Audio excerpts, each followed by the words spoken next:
right. Steve Murphy and Javier Peña. Thank you for being on the show. Hey, Pat, thanks a lot for having us on here, brother. We appreciate it. Yep, looking forward to it, Pat. All right. When I was doing my due diligence, I was watching Narcos on Netflix. I read your book, Manhunters. Well, I listened to it. I love audiobooks, so I Hmm. listened to it. And I also listened to your podcast. Oh, good. So Thank you. I'm getting a full education here in the world of Steve and Javier here. Did you give us, And wait a minute, did you give us 5 stars? of course I did, because All right. Thank you. I know how tricky that is to get people to like rate your podcast. It's not an easy thing to do. It's not seamless. You're right. You're You know, absolutely right. even like my best friends, I'm like, "Hey, did you rate the podcast?" And they're like, "We don't know how." And I'm like, "You're not that old, for God's sakes." It's like it's like I feel like I'm talking them down from the like the space shuttle. I'm helping them land or something, and it's like it's not that difficult. Jeez. Yeah. Yeah. But yeah, so rate and review this, please. Apple and Stitcher. That's huge. But All one right. thing that jumped out at me and what I found amusing was the story of Pablo's hippos. Yeah, could one of you kind of go over that? I just got a kick out of it. Go ahead, JP. Yeah, obviously when he was in full control, had the money of the world, his favorite ranch, and it's called Finca Napolis. That's the name of it, and that was his pride.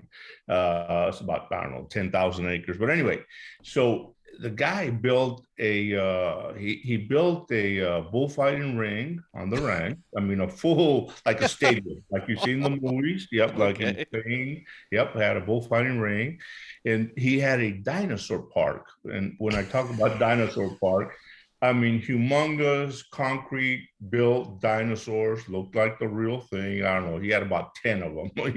My 4-year-old granddaughter would love that. By the way, she She just would love loves it. dinosaurs. Yeah. Oh yeah, just all sorts of dinosaurs, but lifelike. Hmm. And then he had a zoo on it. He had like I said, it was just unbelievable. He had elephants, zebras, rhinoceroses, the famous hippos, which we'll talk about here. A lot of exotic birds. I remember the peacocks, the parrots, ostriches, giraffes in his zoo. I mean, it was a first class zoo, but the animals were just roaming around, the property roaming around. I mean, he Okay. had it sort of a corral on, but they were just roaming around. The birds, he had some in cages. But anyway, so the famous hippos, and we have photos of us with the hippos. I don't know, he had about, maybe I think it's just a male and a female. And so fast forward when we actually seized the property, and I was there when we seized it. We went there, and I think the government of Colombia, basically after he got killed. So the government says, "Hey, we got all these animals." So most of the animals went to private zoos. However, the hippos had escaped at this time.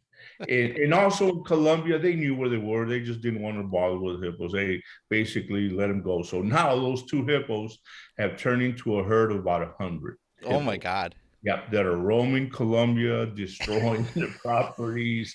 And we did a show with the Animal Planet, right? Yeah, and Animal Planet, and they told us that hippos in Africa is about 3 years to reproduce, but in Colombia, because it's so lush, a lot of food, a lot Mm. of water, they're reproducing every year.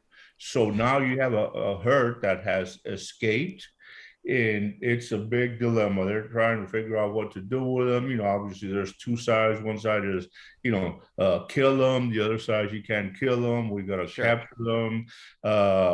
Maybe even, what's the other one, Steve? The fertilization, right? Yeah, they Reproduction. basically nut them. Yeah, yeah, basically, Castrate them. yeah, Yeah. yeah. And we actually talked to an attorney not too long ago who was responsible. They wrote an injunction. I don't know how they did it, based in the United States. They served it on Colombia. Basically, you can't kill them. Steve, you remember that? Yeah, they gave them human status in Yes. court, believe it or not. The I don't hippos. I never heard of that. I don't know how you do that. How do you give animals human status? But they have it. The court Yeah. granted it. Because Yeah. didn't they just like wreak havoc on the ecosystem down there? They were poisoning the water. They're doing all kinds of crazy stuff. They are. And hippos primarily live in water. They sleep underwater and all that. And where they defecate in the water, it's actually depleting the oxygen from the water. So it is changing the ecosystem in the areas where they are. It's killing the fish, and I'm not sure how that equates to watering fields, where they're growing vegetables and so forth. I don't know Right. if that would hurt that or not, but it's changing everything. I mean, this guy's been dead since 1993, and he's still causing, death and destruction in his own country. Oh my Lord. Oh, what to do, Crazy. what to do. And So, Yep. I think one of the guys actually they put one to sleep, and I think he caught all sorts. I think they wanted to indict, but oh, authorized by the government of Colombia, they hired this safari guy. In fact, because I know the guy, and he killed one of them, and I think he's like, wow, they wanted to put him in jail. So yeah, they got a problem, but they destroy the fields. They run all over. I mean, it's just there's two sides. Let oh, them sure. stay there, or you got to do something. And I'm guessing they don't have any natural predators there. They don't. Man is their natural predator. That's the only one. Wow, that's crazy. So, both of you guys, you didn't start out in the DEA. You were both local law enforcement. Could you tell us a little bit about your humble beginnings and how that led to being in the Yeah. DEA? Okay. And I'll go first. Yeah. I started in Laredo, Texas, with the sheriff's office. I think I was 19 years old when I came on the job. Wow, that's young. Yep. And like a lot of us, you know what? I did it the hard way. I went to school during the day and I worked at night. I know some of y'all police officers listen can relate to that. I had the night shift, and man, that was hard. Get out in the morning, go take a shower, get the classes to about 12, come back and sleep and do it all over again, right? But the good thing, you know what, I always remember, we had a great, we used to work 10 days. I mean, I'm sorry, 4 days on, 10 hours a day. So we Mm, would complete our 40-hour work, right, in four yeah, days. And at that time, we had 4 days off. nice. But somebody caught on later on, said, "Hey, that's illegal. Y'all can't do that." But I did it for about 4 years, so it was great. Okay. 4 days on, 4 days off, working 10 hours. So anyway, sheriff's office for about 7 years. Then I applied for DEA, and you know what? My story is different than Steve. I did not know what DEA was. They were paying more. They were paying, I think it was 20,000 a year. I was making 10,000 at the sheriff's office. Wow. I was already a lieutenant, so then I applied and got selected, and my first assignment was Austin, Texas, which back in the mid '80s, I mean, that was a great assignment for DEA. Oh, yeah, you were busy.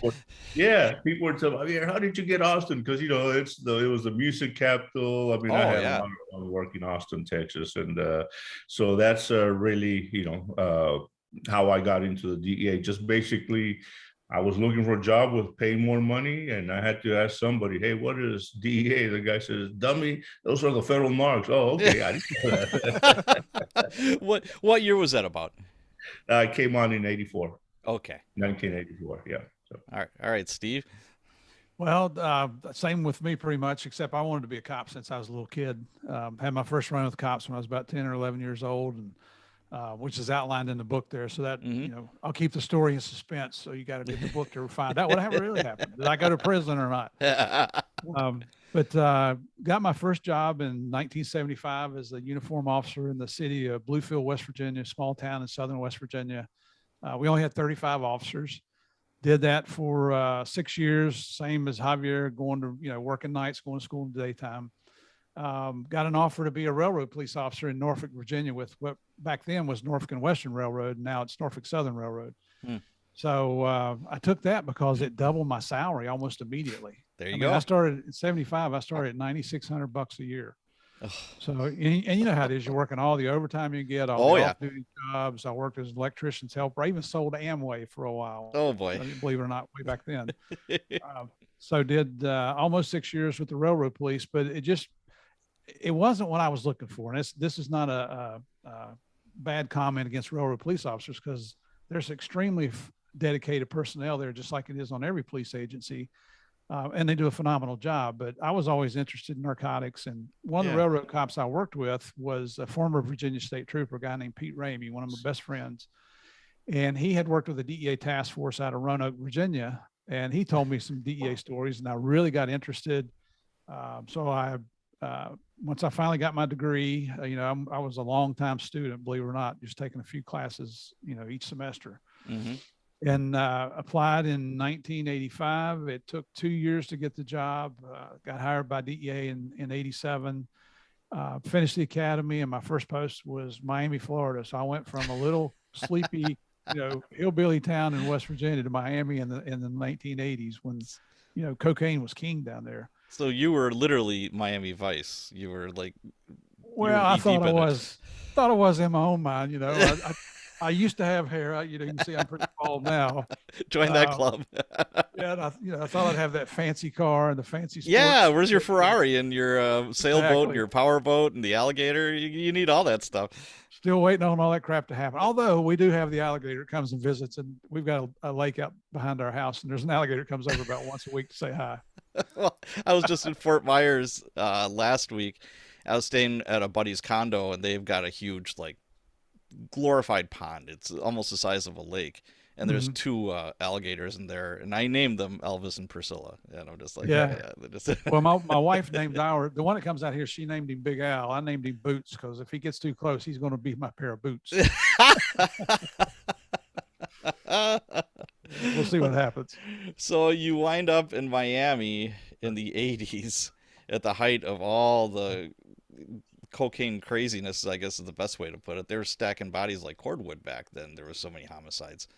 It was. They were renting, believe it or not, they were actually leasing the Burger King refrigerated tractor trailers because the morgue didn't have the capacity to hold all the bodies. Wow, that must have been crazy. So, what would you say to somebody now that's thinking about becoming a DEA agent? How would you say, hey, that's a great idea, not such a great idea, and what would you tell them to do to prepare for it?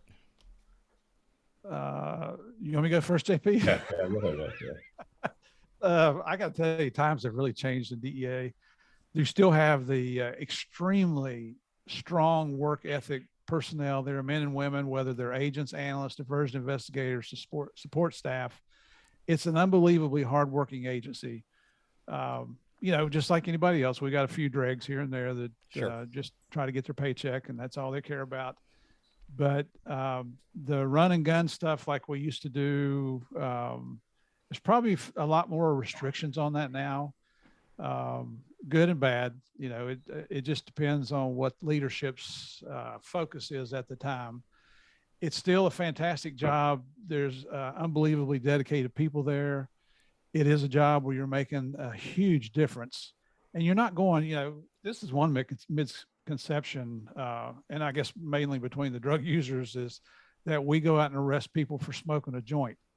I'll be honest with you, Pat. We don't give a shit if you're smoking weed or not. That's my personal opinion. I don't care. It doesn't affect me. If you're stupid enough to do it, well, that's on you. Right. In my opinion. Okay, so that's my opinion here.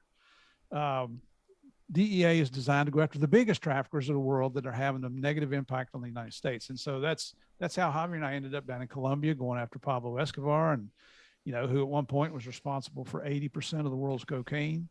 Wow. But you've heard that old saying, you find a job you like, you'll never work a day in your life. You know what? We found that job, not just in law enforcement, but especially in DEA. Okay. And to prepare for it, you got to have I think they may have lightened up on this a little bit, but you're supposed to have a 4-year college degree.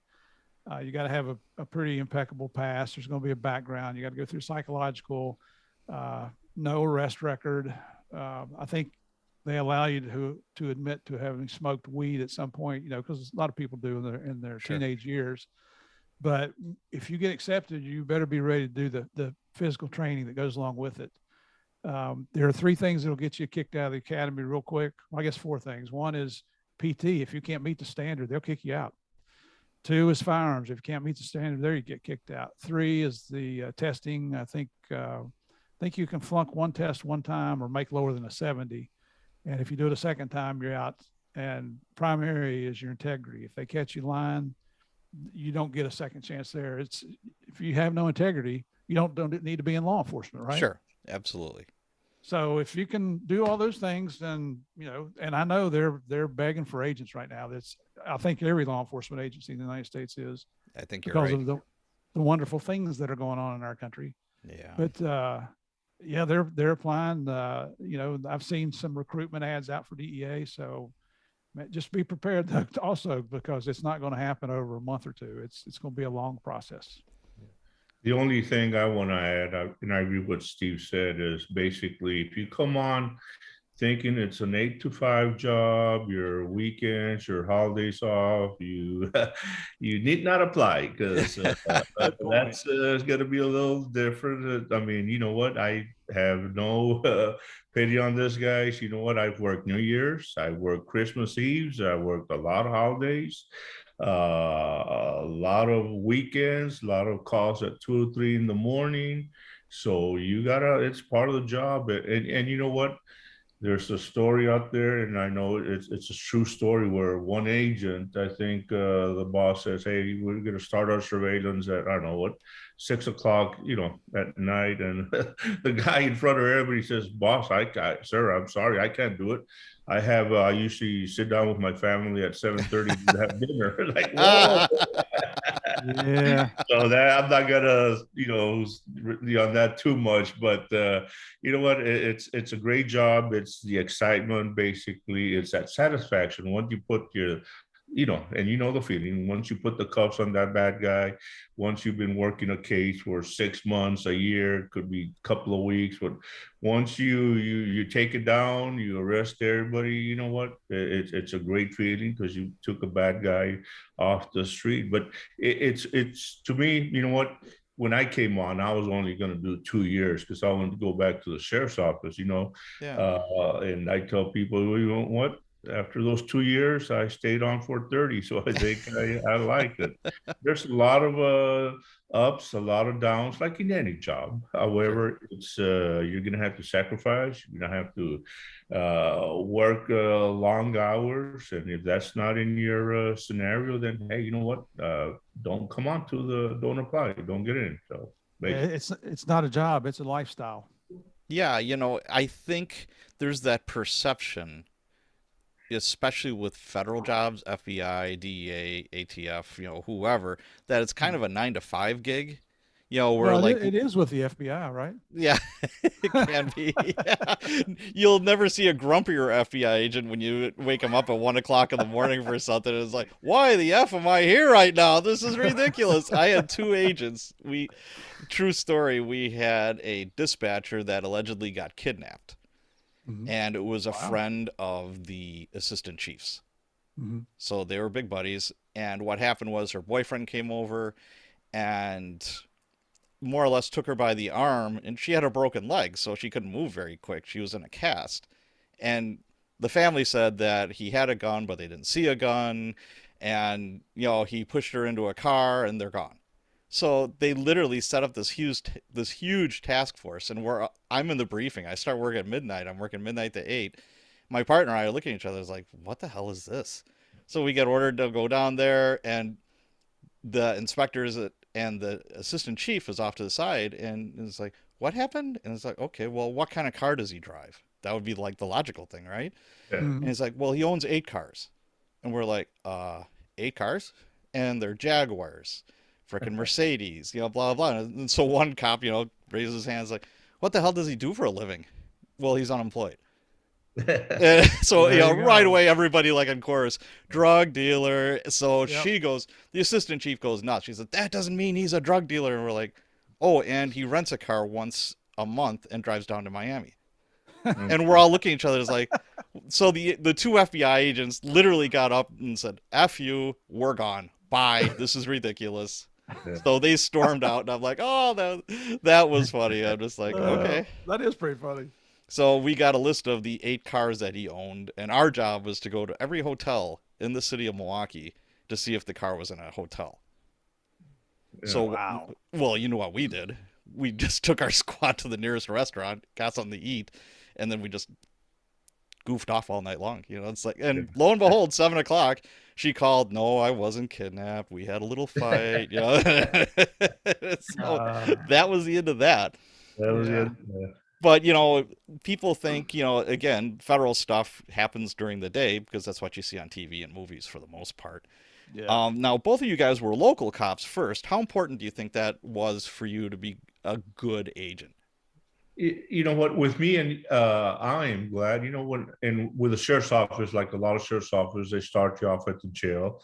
And you know what, I'm glad I worked the jail, because I learned who all the criminals were, the burglars, and you learn how to, wow, put up with some of the baddest guys. I'd never forget two guys killed one of a Laredo police officer, and they were up for capital murder, for the death penalty. And man, I mean, it was just, I've never had so many problems with those two guys, because they didn't care. They would do whatever, and they would challenge you. I mean, anyway, so I learned a lot, and then I went into patrol, but it gave me a good basic understanding, and it gave me and I tell people, at this time, I hated the feds. I hated FBI, ATF. DEA, really, I didn't really deal a lot with them, but they thought they're, didn't stink. They come in pushing you around, no respect, and that's one of the things I said. What? If I ever become a federal agent, I am not going to be that way, and I don't think I was that way when I became a DEA agent. So it's good basic learning, and you learn, because obviously in DEA, our partners are our police officers, right? Sure. Our partners are task forces. We're all in it together, and every city I go, I always tell the DEA agents, all right, I want to briefing, but tell me first of all, what's the problem in the streets? For example, I go to San Francisco, all right, what's the drug of choice in the streets? And most of our agents did not know. I'll Oh be boy. honest. Yeah, they don't know. I mean, because we're used to doing, but I said, guys, you got to understand what's selling, what's out there first of all, in the street. So I'd always get the police guys, the old narcs who knew everything. So that's, says, guys, brief me. What's the choice of drug? What are you seeing at the clubs? Even though our mandate is go after the biggest organizations, I still want to know, hey, what's causing, what's out there. So we rely, basically, what I'm trying to say is we rely on our local partners, because they're the experts. I mean, know what your city's about, what's out there. So it's always a partnership. But bottom line is, being a federal agent, you got to rely on your local partners, because they're the ones who know what's going on in their city. Absolutely. And quite honestly, I had the same issues. I didn't, mine were primarily with the FBI, and that's when we were a small agency. ATF was fantastic. Never heard of DEA.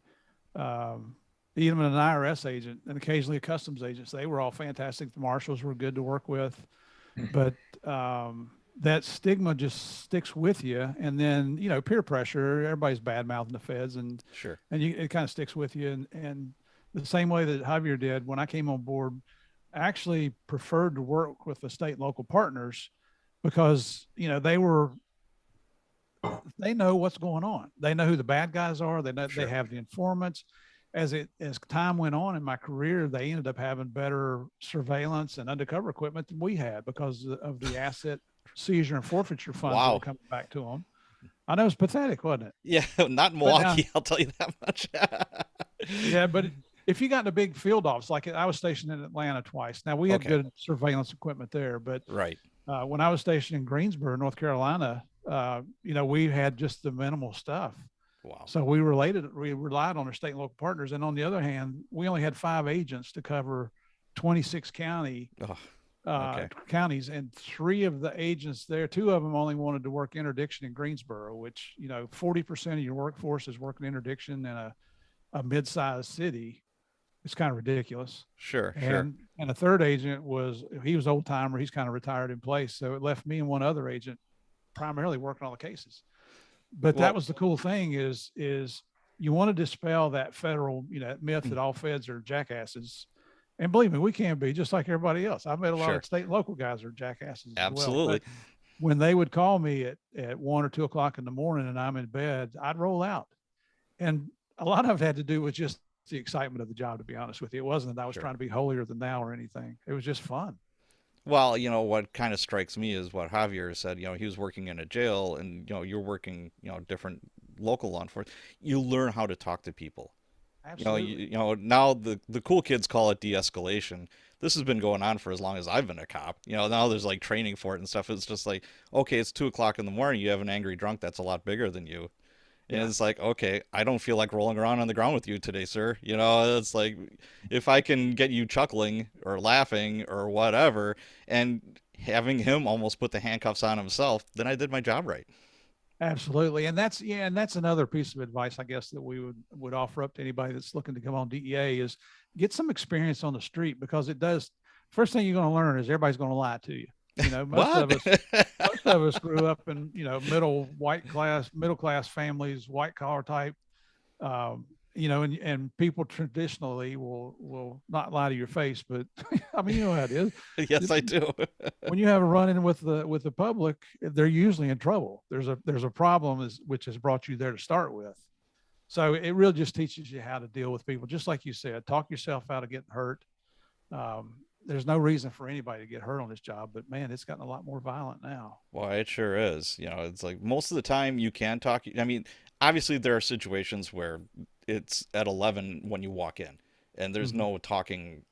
Nothing's gonna out talk that, or an ambush or whatever. But a lot of times, some of the best cops that I worked with through the years, were the talkers. They could get them chuckling. They could get them laughing. No matter how big bad or whoever. It's like, yeah, you know what? And Javier, you would know this best. If you're working in a jail, you're in there with them with no weapons for how long? You Yeah, know, so you better be able to know how to right. talk to somebody. Yeah. Yeah. No And doubt about that.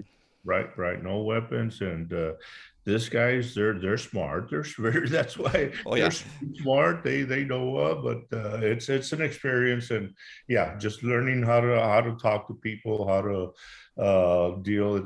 Could be a very critical situation, and you can all a lot of times by talking, just comes down to a safe situation. sure.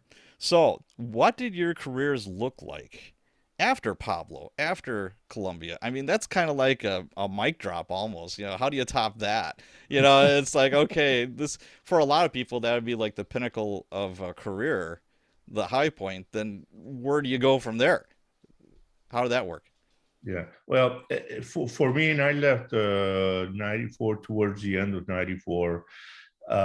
And I stayed a little longer in Colombia because it never had happened. This is the first time it happened in DEA. After Pablo Escobar gets killed, obviously, this is December 93.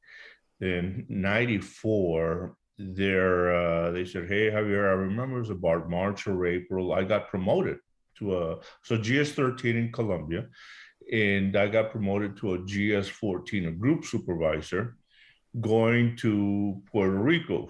So a lot of people say, "What?" And I love Puerto Rico, but Puerto Rico is probably just as worse as Colombia with the violence at that time in the Sure. mid 80s. So I mean, mid 90s. So all of a sudden, I get a call from one of our main guys, the number 3 guy at DEA. I remember as Juanco. He was our chief of operations. And I'm here, man. DEA, this has never happened. However, when the cable went out announcing that you had been promoted, and I was on the cable with about 30 other guys for promotions, Yeah. the administrator at that time had not seen that cable. And he was a new guy. He came over from the New York State Police, and so didn't really know the federal ways. So all of a sudden, he got so mad because he had not, the administrator hadn't seen the cable. I mean, this was because we have a career board made up of about 10 people. They make the promotions. Anyway, bottom line is he rescinded that cable. He says nobody got promoted. I did not sign it. So those promotions did not happen. Oh Like, boy. so Yeah, this guy was just very apologetic. My chief of operations, Javier, it's never happened, but he got so pissed off that he said, "No, that did not happen. None of those promotions are valid."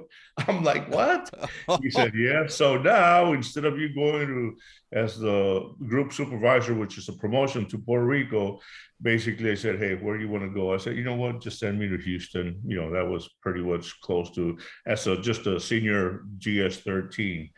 So about 5, 6 months, then I guess the administrator, had a change of heart. So he finally signed off on that cable. So my promotion was back on. So Okay. basically, bottom line, took me about another year to get out of Colombia. And I went to as a group supervisor in Puerto Rico. And you know what? That's where I learned a lot also, because I was assigned to I had the local police department. I had the task force, the main Okay. task force in DA, made up a lot of cops. Matter of fact, still have a lot of friends there. So being a group supervisor there, I learned the job from the management style. So Mm. after Colombia, basically, I went to Puerto Rico for as a supervisor for 3 years. Then after Puerto Rico, just real quick, I went to headquarters, did our headquarters time, went back to Colombia for 2 years, then came to San Antonio as the number two guy, assistant special agent in charge. Then got promoted as a special agent in charge in San Francisco.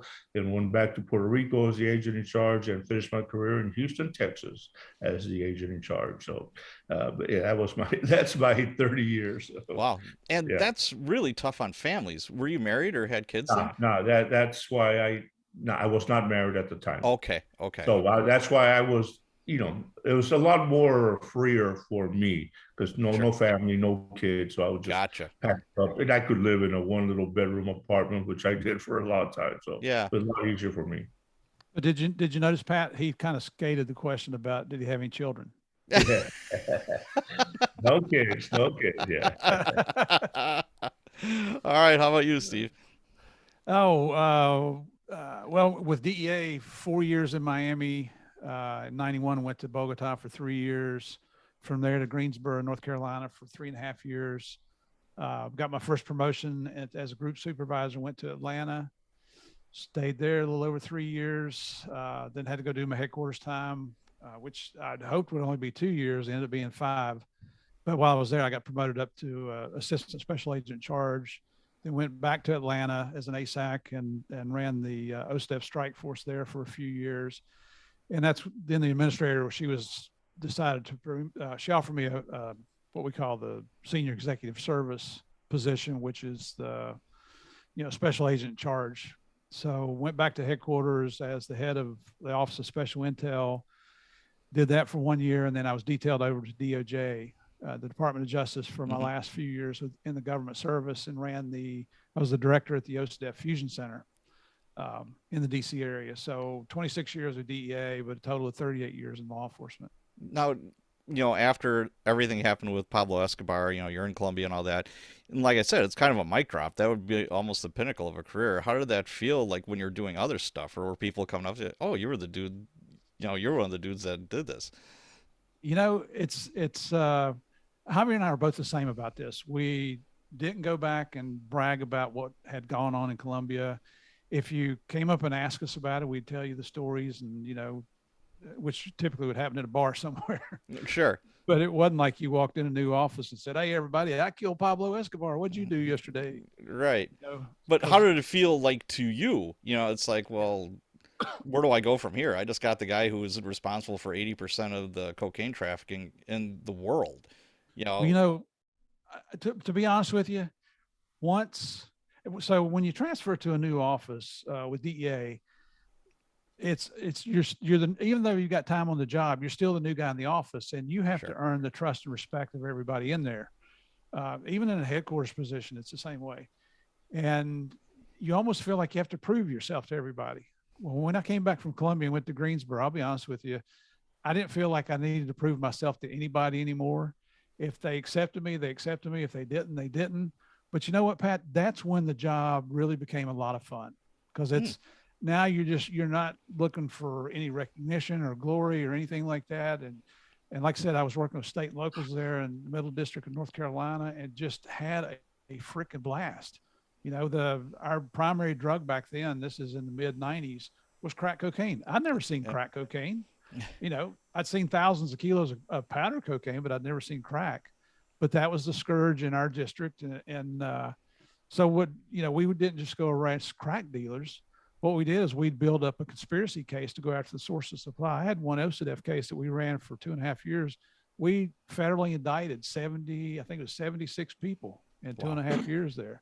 And we tracked it all the way back to the source of supply, which was some Haitians operating out of Orlando, of all places. That's where I live now. Dang, look at that.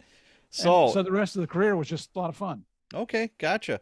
So let's switch gears a little bit here. The Netflix series, Narcos. Mm-hmm. How did all that start? Did you guys get the ball rolling, or they already had it rolling? It's like, hey, could you come on board and help us out here, or what did that look like? Yeah, go ahead, Steve. Yeah, please. All right. Well, I had a friend in D.C. that still a friend, Stephen Klaus, who introduced me to a couple of producers, and I was stationed in D.C. Javier was down in you were in Houston, I think, at the time. Right? Mm-hmm.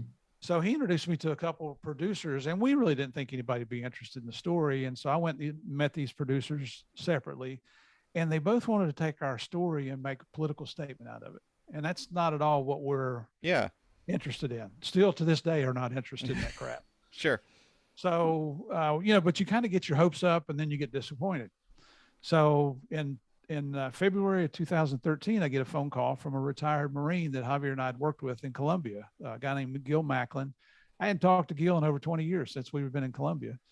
And so we kind of caught up on each other's lives. And I said, so what are you doing, man? Are you in town visiting? Or he's like, no, I live in DC. I work on Capitol Hill. And he said, the reason I'm calling you, there's a producer in Hollywood that wants to talk to you guys about the Escobar story. And I said, Gil, thanks, buddy. I appreciate you recommending us, but we're going to decline because we've been down this road before and blah, blah, blah. And I don't know if you know any retired Marines, but they can be a little colorful with their language. And he's like, brother, I haven't talked to you in 20 years and you can't do me a favor and all this stuff. And I'm like, dude, okay, I'll call the guy. So I called Javier first and told him about it. And we both didn't think it'd go anywhere. And so I called this guy named Eric Newman. Eric kind of gave me a spiel on the phone, got this idea about doing a series on Pablo Escobar and what really happened. And after he finished talking, I said, well, thank you, but no, thank you. We're just not interested. And I'll guarantee you, he about fell off his chair because we have since learned that people will pretty much sell their souls to be in Hollywood, be on TV or in the movies. So he said, listen, I'm coming to DC for some meetings. I have 2 writers. Would you mind if we go out and have dinner? We'll take you to dinner. We'll just let us present our ideas to you. And then if you say it's no, it's no. And here's the truth, Pat. I'm thinking that's going to be a free dinner at a really nice restaurant. Yeah. Yes, I will go. Absolutely. We're cops. We're free food. Yeah. Hell yeah. Damn right. So I went and met with the guys. It was a really nice restaurant. It was so nice. I ordered scallops for dinner because that's the only thing I recognized on the menu. I didn't know what anything else on there was. Okay. So liked what they had to say. And so at the end of the night, they said, well, what do you think? And I said, well, you know what? Let me run it by Javier and see what he thinks. And we might get back to you. And he said, well, why are you guys so hesitant to tell your story to anybody? And he said, well, first of all, we don't think anybody's interested truly. But the second thing is we don't want anybody to glorify Pablo Escobar because this guy's nothing more than a mass murderer is what he is. So anyway, called Javier. We said, well, let's see what happens. That was in February. In March, we started negotiations. In May, we had signed contracts. At the end of June, I retired from DEA after 26 years. And in July, we're sitting in Hollywood in the writer's room starting to write the first episodes of Narcos. And we even told them then, even a year later, or maybe 2 years later, we were still telling Eric Newman, nobody's going to watch this crap. Nobody cares anymore. Nobody knows who Pablo Escobar is. And shows you how little we know about Hollywood, doesn't it? So the series came before the book. Oh, yeah. Yeah, we do. Okay. We like to do things ass backwards. Okay. Now, what was it like working on the show? You said that you were in the writer's room. Like, what did a typical day look like?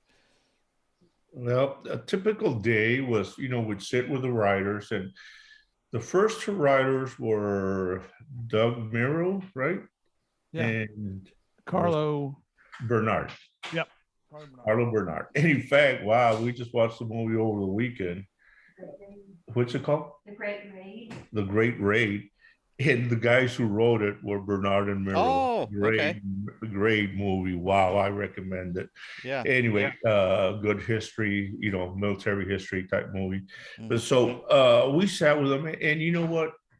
We were very, I don't know, I took over a lot of, we kept a lot of our notes, a lot of the historical type stuff, videos, cassette tapes of just some great stuff. I don't know, when we get there, and so we tell them basically the history of the Medellin cartel, what happened during the surge, during, everything that was going on, and with a lot of historical type accuracy, right? Right. It's like we're cops.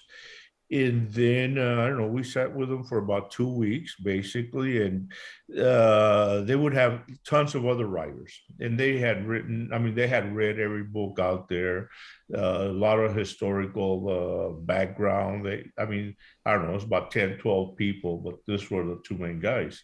So afterwards, and then I think, anyway, they changed some writers, some other ones came up. But the bottom line is, when we started, they were sending us the scripts, right, for the episodes, and they would just wanted to say, "Hey guys, here's the scripts. What do y'all think?" I'm like, what the hell, man? This is not what happened. This is, this is BS. But we're not, at this point, I'm still not into the TV business, right?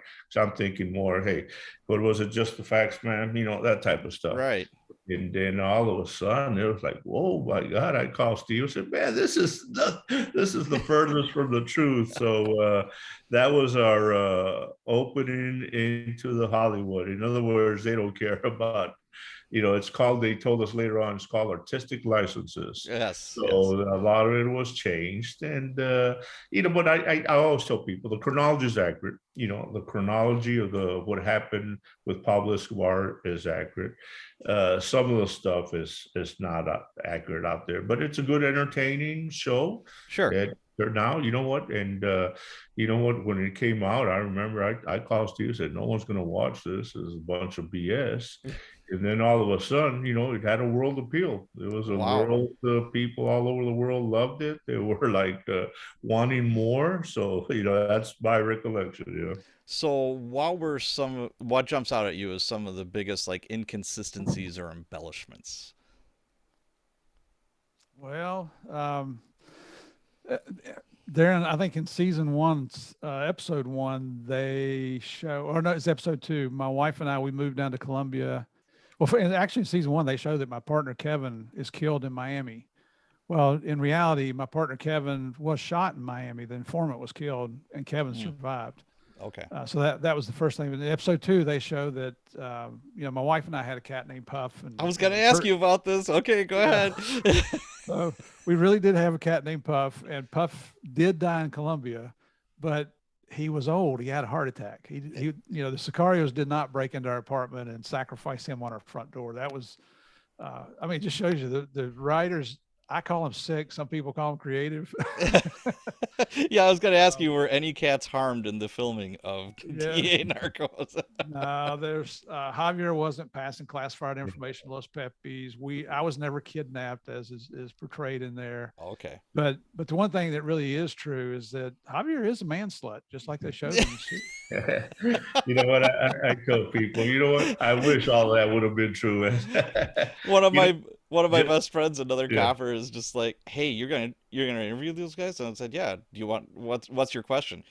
Was his girlfriend as hot as the girl that played her on TV?" And I'm like, "Yeah, I'm sure. I'll ask that. No problem." Of course. You know what? I just gotta after the show, the series comes out. Because I retired out of Houston and I was the agent in charge. So anyway, they put me on they called me up. Hey, boss, we got a lot of agents. We just saw the Netflix. Congratulations. Wow. Their question was, boss, we just want to know, how did you ever get promoted doing all that shit you did in Colombia? You should have been in prison. I said, I fooled all of them. Yeah. One of the main things was was they show, you know, in the series, before we say a word, the first thing we do is light a cigarette. Neither one of us smoked. Yeah, it just and one buddy of mine called Javier. I just saw it. He says, "Man, in the morning, you've had sex with 2 or 3 women. You killed 2 or 3 guys. Then you go out to lunch, man." It's like, Just another day at the office. how did That's you right. do that? How did you do that? That's yeah. Oh, that's it was a funny. lot of fun. A lot of fun. So the series, do you think it changed your lives in any way, or changed you guys? Big time. Like you know, well, honestly, I didn't know. So I've been a cop since I was 19 years old. I didn't know what I was going to do in retirement. I didn't have plans, you know, just didn't know. And so quite honestly, I figured I'd be one of those blue coats down at the federal building, you know, the retired police officers, the security guys. Sure. I figured I'd be a blue coat at the federal building telling me, put your shit in the tray here. You can't carry a gun, a federal courthouse. You know that. So, the last thing we ever thought would happen is that we would have this worldwide speaking tour. This is our 7th year of traveling the world. You know, COVID killed us for 2 years, but the 4 years before COVID, we averaged 75 appearances worldwide each year. I mean, I saw Javier a lot more than I saw my wife. I got to tell you, my marriage was stronger than ever back then. But, and even during COVID, we did a couple in-person thing, but mostly virtual. Sure. But now this year, we've probably already done 20 appearances, and we've got several more on the books here. We've taken a couple months off. Good. But even that's starting to pick up. We've got some things scheduled for August now. Yeah. The book came out. I can't tell you I've lost count of how many documentaries we've done. Javier's already interviewed for a new one that's coming out. I'm flying up to Boston tomorrow or day after tomorrow to do my interview. It's just the things we're doing now are just amazing. Wow. Just because of that Netflix series. Right. And so, like I said, the speaking engagements, I mean, we've been all over Europe, Australia. We were there, 2 different times, Steve? Maybe, I think 3. But you know, we spoke at the Sydney Opera House. It's just amazing. You know, you walk in, it reminded me of a baseball stadium. You know, like, oh my God, all the people out there.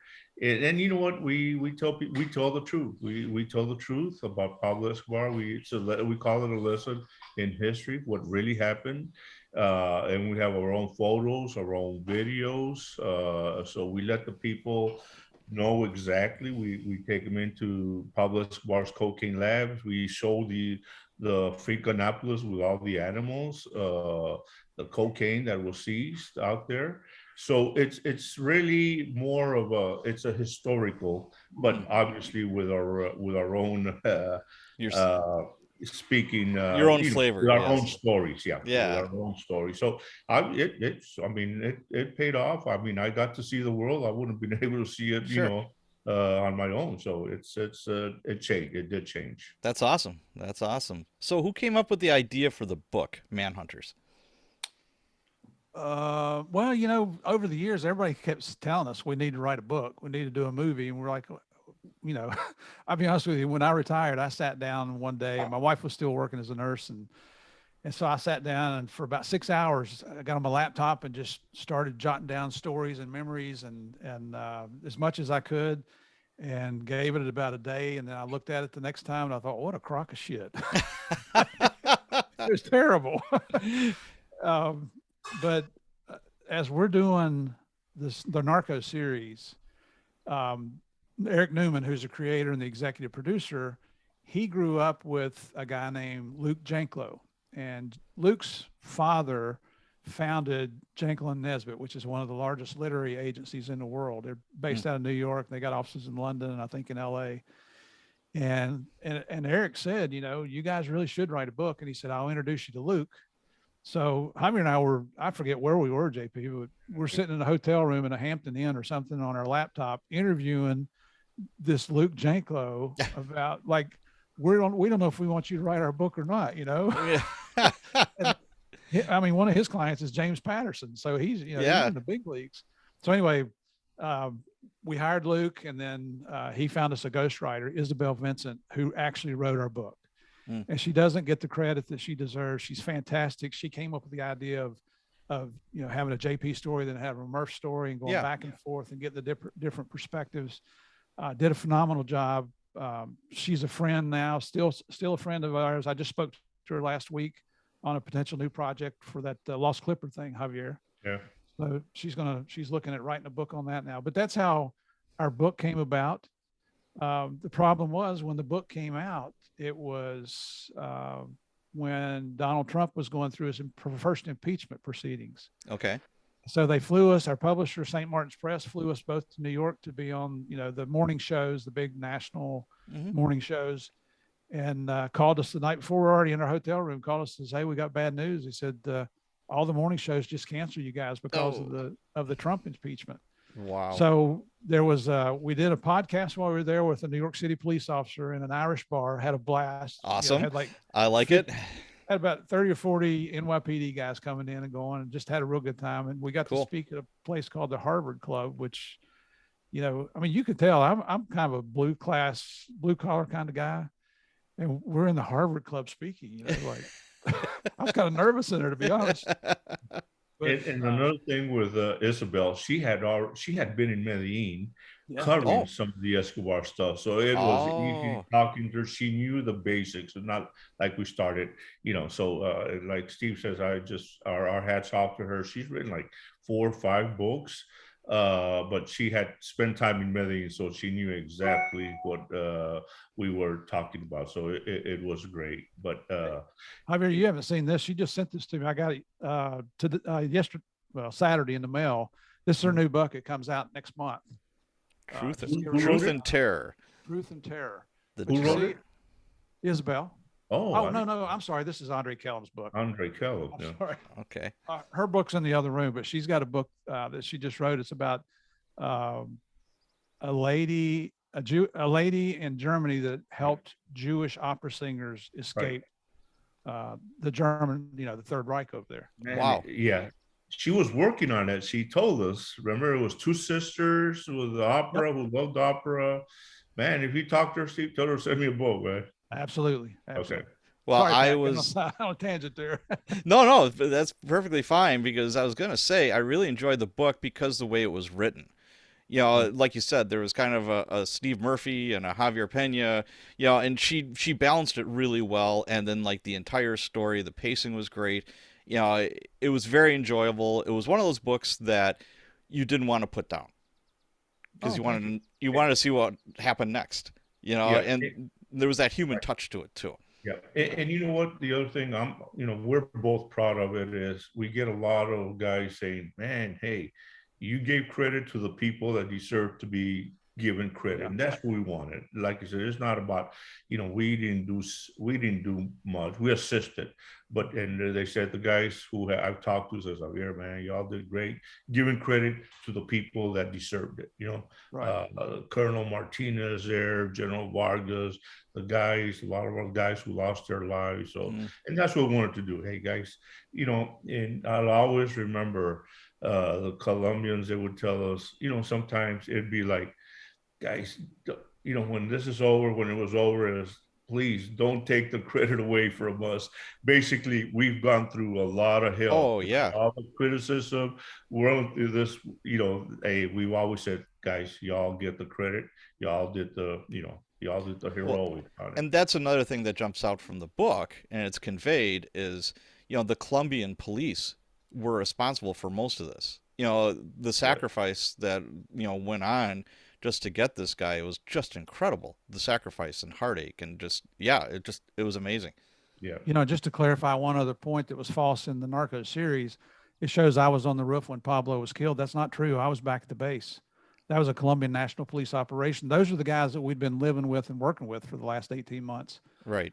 But just to reiterate what Javier said, the true heroes in this whole thing are not us. It's not the United States. It's the Colombian National Police, because they took their country back from this piece of crap.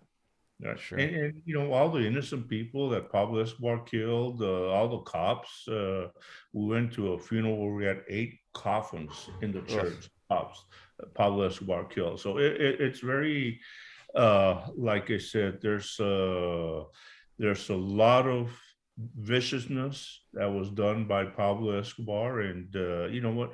And we've always said, Steve and I did our own analysis. We said, you know what? Pablo Escobar killed about 10 to 15,000 innocent people. Wow. And one of the sicarios, a guy by the name of Popeye, who got out of prison about 5 years ago, he was one of the last guys who did not get killed, but he ended up in prison. So he gets out of prison. John Jairo Velasquez is his name, and he was all over social media, and he claims the number is closer to 50,000 people that Wow. Pablo Escobar killed. The guy died about a couple of years ago, but I mean, it's just 50,000 people from one of Escobar's main guys. So there's a lot of, and like I said, a lot of police officers got killed, Yeah. with the bounties on police officers during the war. Thousands of them lost their lives, and if you look at that's why we call Escobar the inventor of narco terrorism, the Avianca airline bombing, the killing of a presidential candidate, tons of buildings being bombarded by Escobar, car bombs. So that's what we wanted to convey. So Yeah, and it came out really well. It was very well written. Like I said before, I really enjoyed it. I got the audio book, and no, I'd be in my car, and I'd be at the grocery store or the gym or wherever, and I didn't want to get out. I'm just like, okay, I want to keep listening. So that's a good sign. That's for sure. yeah. And Uh, you know what? I still haven't listened to the audiobook. I oh, may it's have good. to. Have you heard it, Steve? Have you? No, I haven't heard it either. You need to. The narrator did a great job, and it comes across really well. It just I don't know what it is. Maybe it's something back from your childhood where it's nice to have somebody like read you a story, but Yeah, it just resonates with me. I love it. Maybe I'm just that simple of a guy. Who knows? yeah, But Well, they did give us the opportunity to yeah, select who would read our parts. So that was okay, pretty cool. excellent. yeah. Yeah. So Steve, when you went down to Colombia, you brought your wife with you. How did that happen? Is that common that you could bring a spouse with? Well, you could bring a spouse, but you couldn't bring any dependents other than your spouse. So I have That would two be sons tough. from yeah, Yeah. I had two sons from a prior marriage and they still Mhm. live with their mom. So they stayed in the US. But, actually leaving Miami and going on to something more exciting, believe it or not, was her idea originally. Okay. She's like, she went through Kevin getting shot and the whole thing. She was a nurse and she always liked the trauma units in the emergency room. And she was working in cardiac catheterization lab when we were living in Fort Lauderdale. And she came to me one day and she's like, it's been exciting. What's the next most exciting thing we could do? And I'd been working a case with our office in Barranquilla. And I said, well, we could move to Colombia. And she's like, you really are an idiot, aren't you? Yeah. But with my wife, you just got to let her think about it on her own. Don't pressure her. And so a few weeks later, she came to me. She's like, "Are you serious about going to Colombia?" And I said, "Yeah." And she said, "Well, if we're going to do it, let's do it while we're young." All right. So we put in, and I went to language school for 6 months. She moved to DC with me, but she didn't get to go to class. So the only Spanish that she learned were the word, like everything in our apartment in DC, we had an index card on it. We'd have the word in Spanish written on it so you can increase Oh. your vocabulary. And so, we get down to Colombia, and that first year, the week that I got to Colombia is the week that Pablo surrendered. And that's when I met Javier, and his partner at the time was Gary Sheridan, and got to be friends with them and started working together. And Gary gets promoted and transferred. And that's how Javier and I ended up being partners on this Mm. thing. But, she's going out shopping. She's bartering prices. She's taking things back for returns. I'm like, how the hell do you do this? You don't even speak the language. And this is a testament to the Colombian people, the honest, hardworking people down there. She would go in with a smile on her face. She used the Spanish that she knew. She was willing to laugh at herself when she made a mistake. And, she was accepting of the culture down there. And that's when the people just like, hey, she's trying, let's help her out. Okay. If you Okay. go down and act like an ugly American, they'll tell you real quick where the airport is, and you can take your happy butt on back up north. You know what Sure. I mean? Sure. I get that. Javier, I know you are under a time crunch. Yeah. Thank you, buddy. But yeah, go ahead. No, I was just gonna say, this might be a good spot if you wanted to take off. You said you had to take off in an hour, and Yeah, it's yeah, I been about got an hour. that other teaching class, but I wanna thank you again for inviting me, and hopefully, like I said, we'll get to see each other. Want to meet each other in person one of these days. And good luck in all your other Yeah. endeavors. I know you're also doing stuff, right? Oh yeah, I'm busy, busy. But Busy. yeah, thank you. I just wanted to say thank you for being on the show, for accepting the invitation, Okay. everything that you've done. I appreciate it, and I'd love to buy you a pint the next time I see you. Well, and I do drink, and I'll need two because I'll have Steve's also. So if you buy Okay, one, he don't Yeah. drink, so I'll drink both of them. fair enough. Fair enough. Okay, buddy. Thanks a Okay, See you lot, later, man. JP. you All right. betcha. We'll talk to you Thank later. you. All right. Bye bye. Which brings up another question. How many Irish cops do you know that don't drink alcohol? Not too many. Yeah. Not Well, unless you there's a know one now. backstory. Not unless there's a backstory. Then it's like, all right, fair enough. Oh my. It's I just got to the point where it just wasn't, the hangovers were not enjoyable and it took No. like 3 days to get over one. So I just said, enough of this, enough of this. So with all of your notoriety now, you everything that's going on, the speaking tour, the Netflix, the book, and all that. Do you get flack from any of the agents that you used to work with? Any like jealousy or angry that you're giving away trade secrets or anything like that? No, because it happened, the trade secret thing, no, because it happened so long ago. I mean, everybody knew about wiretaps and informants, and we did work with the CIA down there on Operation Center Spike, which is now declassified, so we can talk about it. We couldn't talk about that for 20 years. So, as far as negative remarks, I've only ever heard of two retired agents saying something negative about the Narcos series. And Okay. it was basically, hey, that's not what really happened. Well, no shit. We know that, that we told them the truth. And then because of our contracts, they can do whatever they want to do. But Right. the rest of the world understands that. We get invited. We do it. We speak at a lot of law enforcement conferences, basically narcotics conferences and gang conferences. Hmm. But we also speak to the colleges and universities and corporate events, and we do some charitable work on the side. And just recently, so we have been going to a lot of DEA management conferences around the country over the years. And as a matter of fact, next week will be our first opportunity to go to the DEA Academy and address the cadets going through. We call them basic agent trainees, Okay. BATs. So we get to speak to two BAT classes, and I think there's a diversion investigator class in session there. So just really, really excited to do that. Sure. And one other story you may not know about is before they started filming Narcos, we talked to the director about the two actors that were going to play Javier and I. Pedro Pascal plays Javier and Boyd Holbrook plays me, about maybe getting them into the DEA Academy to see what it's really like. Oh yeah. Yeah. So the administrator approved it at the time. Michelle Linhart was our administrator, and Netflix agreed to pay everybody's fee. So Javier flew up. The two actors flew in. I was already living in DC. We had everybody over at the house on Sunday night for dinner, and Monday took them to DEA headquarters for a day, the two actors, and brought in some older intelligence analysts that had worked on the Escobar investigation that were a lot smarter than Javier and I are on the whole thing. Mm. And then Tuesday, embedded them with the DEA class in session. Oh, is that And cool? so for 4 days, they had to get up in the mornings and go do PT. They had to go to the range. They were made to sit in class for 1 hour.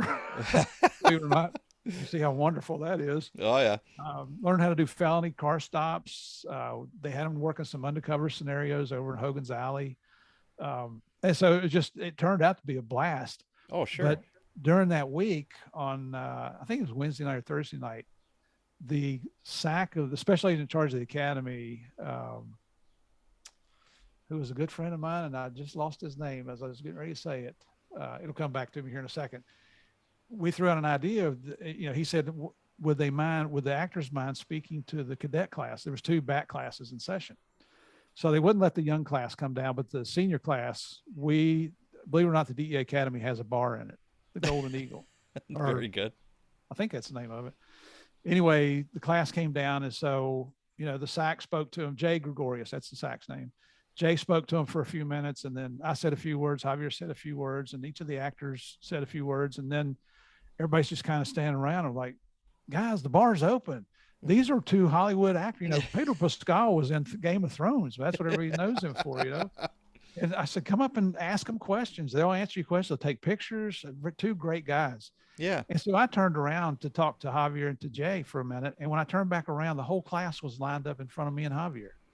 They wanted to shake our hands and say nice things about us and take pictures. And Oh, is that cool? it was one of the most humbling things I've ever seen in my life, because there's these two Hollywood actors that, women swoon over and guys want to be like them. Yeah. And all the guys came over to JP and I. So it was just, that's why I'm so excited about going up there next week, because it's the first time after that night, that we get to start addressing the back classes. Gotcha. That's awesome. Now let's talk a little bit about Pablo.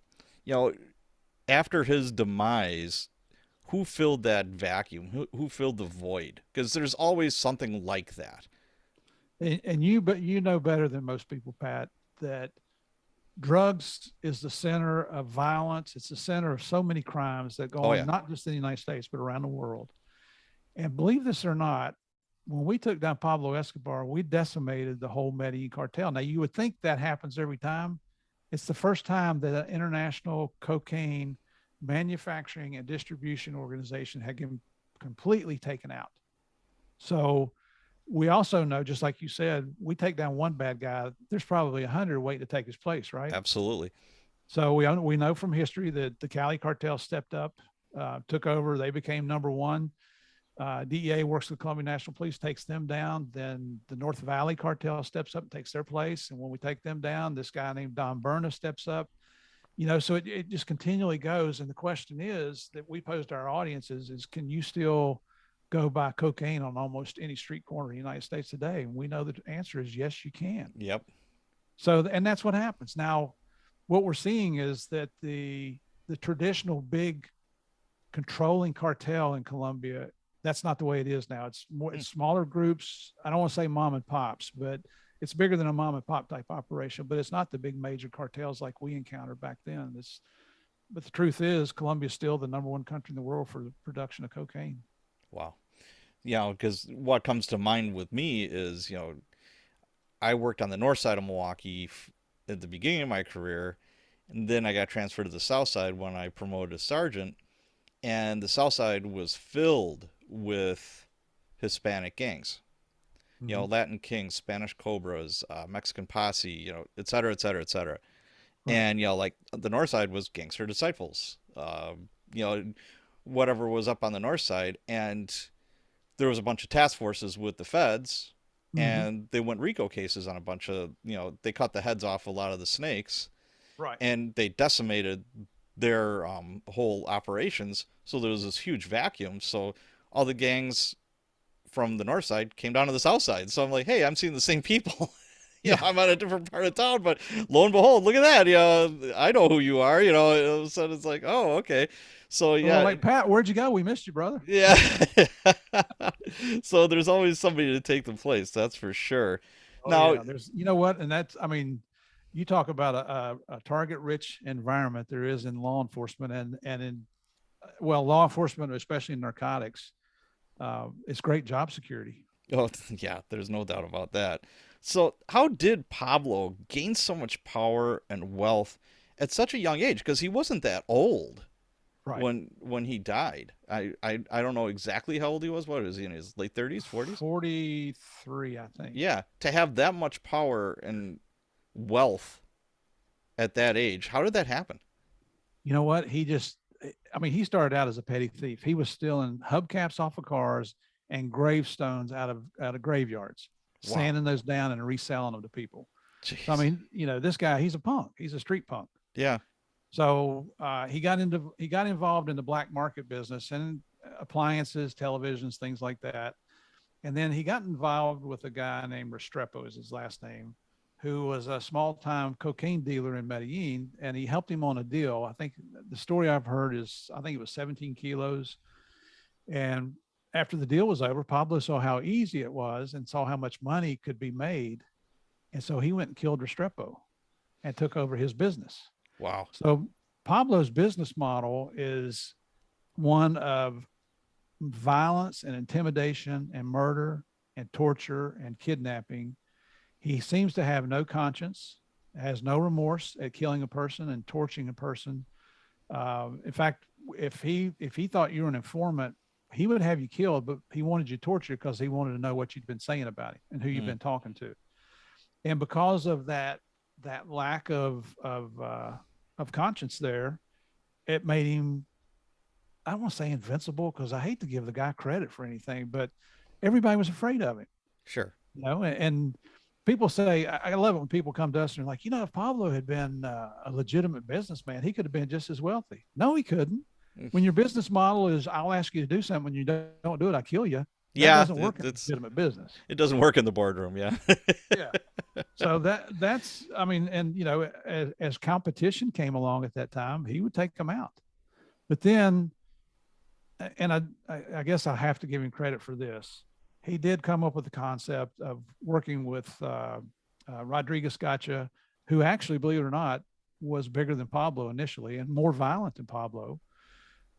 He teamed up with him, the Ochoa brothers, and Carlos later, and that's how, you know, what everybody calls the Medellin cartel came together. And it was it's guys, why are we fighting against each other? Why are we, you know, we can all become unbelievably wealthy, and we can share assets and resources and connections, and just because, you know, we all were safer because now we're a bigger group. You know, we can fend off our enemies, and that's basically how it happened. Wow. So I guess, you know, my next question is, and this is more of a philosophical question, is why is he and other crime figures so popular? You know, I don't know, what is it about human nature that, you know, people almost idolize, you know, like Pablo Escobar, you know, and then, you know, Hollywood, you know, you got Scarface, The Sopranos, Sons of Anarchy, you know, there's posters on every kid's, you know, wall of these figures. Even the cigar lounge I go to, there's a picture of Pablo behind the cash register, and I'm like, really? Oh my God! Why do you think that is? You know, I've always had the same question. That's why we didn't think anybody would even be interested in the Narcos series. But like I used to be a big studier of the American history, especially the Civil War era. You know, to find out how in the heck did we come up with slavery? Why did it divided our country and led to a civil war? And, you know, I like to look at things about World War II, especially the German side of things, because my dad was in World War II, and he was stationed in Europe. He didn't go through D-Day or any of that, but he did go through Bastogne after, you know, the Easy Company and all that came out, Band of Brothers. But he did his time. He did several years over in Europe. And so I was always interested in that, to see what he was up against. And people say, you know, well, why do people follow Hitler? Why do people want to know more about him? Yeah. It's the only explanation. It's, and here's the funny thing, you know, you can ask almost anybody in the world, you ever heard of Pablo Escobar? And almost everybody says yes. If you ask them, have you ever heard of Javier Peña and Steve Murphy? They'll say, who? So, you know, we do a lot of these interviews. I'm guessing we've done over 70 podcast interviews with shows like yours. Wow. I can't tell you how many documentaries we've done, interviews with radio and TV stations. So we did one interview. This was probably our biggest. There's a guy out there named Patrick Bet David who had, he owns his own insurance company, so he's wealthy from that, but he's an entrepreneur, and he has an unbelievably successful podcast now. He's not as big as Joe Rogan, but he's working on it. Okay. And the last time I looked, our interview with him has been viewed almost 5 million times. That's our biggest one ever. Holy cow. What's the name of that podcast? The Patrick Bet David. It's PDB podcast, I think. Or just look up Patrick Bet David on YouTube, and Patrick you'll see Bet, like B as in boy. Yep, BET. Yes, sir. David. A true American success story. I'm a admirer of his. You know, this guy, he went from nothing, and you look at what he's got now. But if you look at, you know, so Pablo's son, Juan Pablo, who actually goes by the name of Sebastian Mariquin now, he's on the speaking circuit. Really? And I was looking at some stuff today on YouTube this morning for an interview we're getting ready to do. And I saw some different things pop up, and where we might have almost 5 million views, he'll have 11 or 12 million views. Wow. So he's much more popular on the circuit than we are. Damn. And it's not that we're in a competition, because we just want the world to know the truth. That's the whole purpose of what we do. Okay. But, so, you know, just to switch back a little bit, do you have the inclination to go back to Colombia? Have you gone back? I know you went back to adopt another child from the orphanage, correct? Well, actually, we adopted both our daughters while we were still living in Colombia. Oh, I thought you went back. Okay.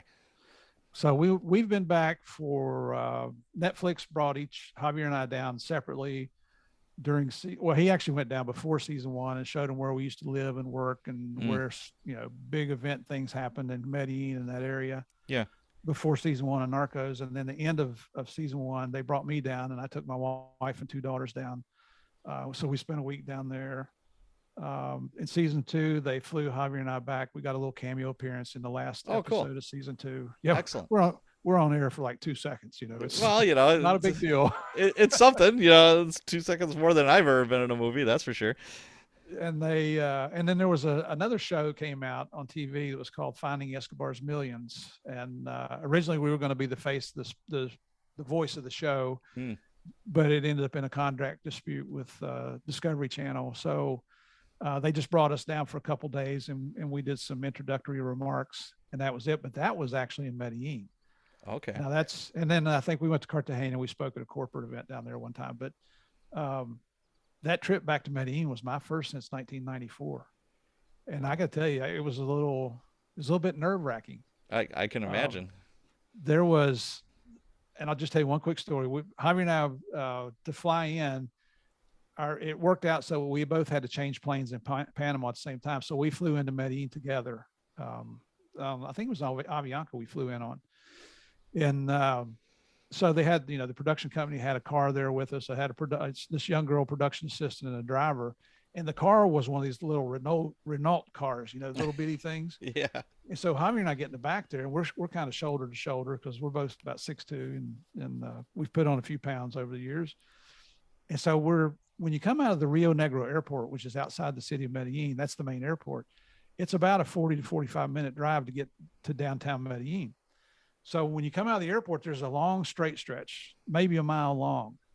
And for whatever reason, I turned around and looked as we're driving down this long straight stretch, and I saw all these motorcycles come out of the parking lots and start coming. Well, one of the way Escobar used to kill people is have two guys on a motorcycle. Yeah.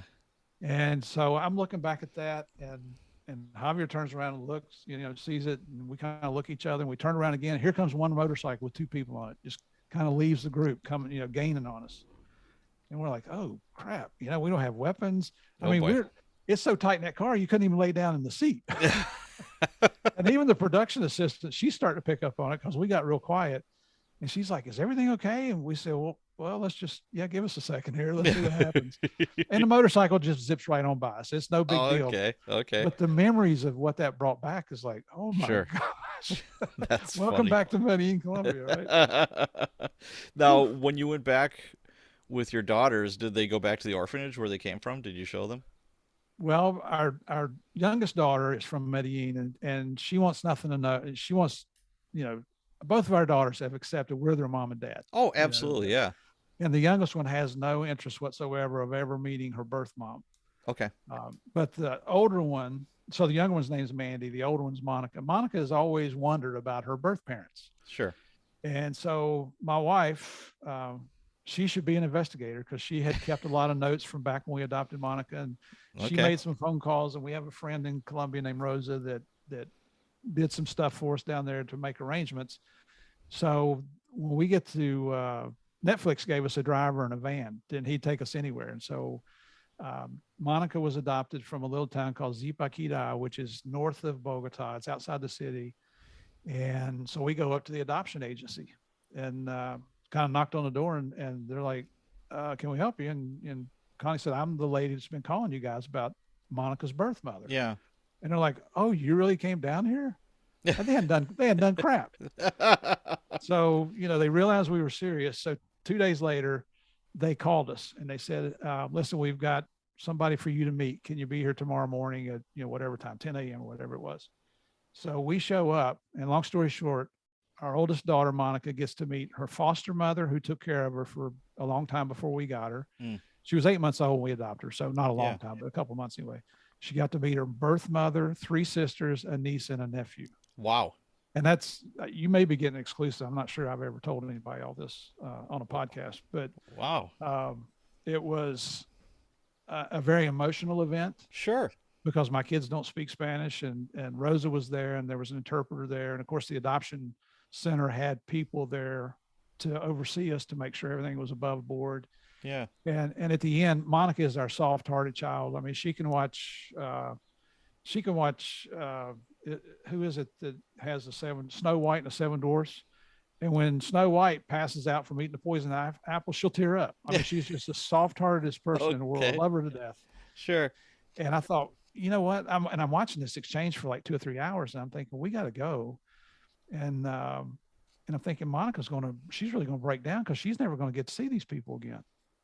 And it turns out I'm the one that broke down. She was having a blast, and I'm sitting there crying. I got tears running down my cheeks like a Oh, big baby. geez. And afterwards, my wife's like, "What the heck is wrong with you?" And I said, well, I'm just realizing Monica's never going to see these family members. These are her biological family, Right. you know. And they tried to stay in touch on Facebook, but the language barrier got in the way, and I don't think they've exchanged anything for quite a while now. Okay. Well, But I was going to ask Javier this too. Maybe somehow we could figure it out. But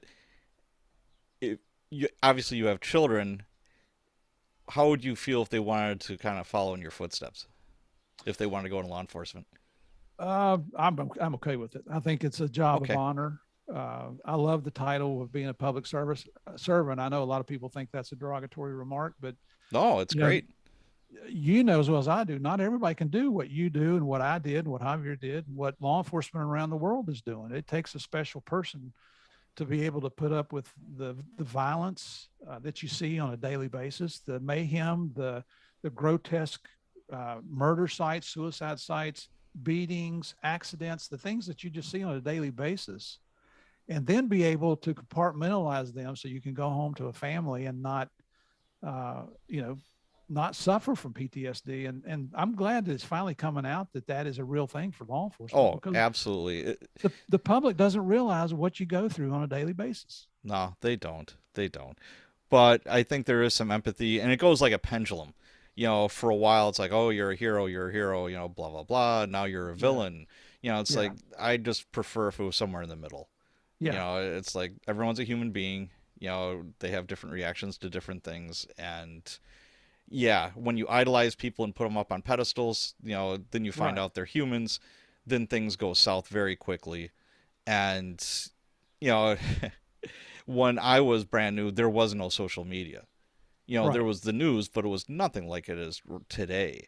Right. So, but at the end of the day, there is something to be said about public service. It sounds corny, but I don't think there's any greater satisfaction.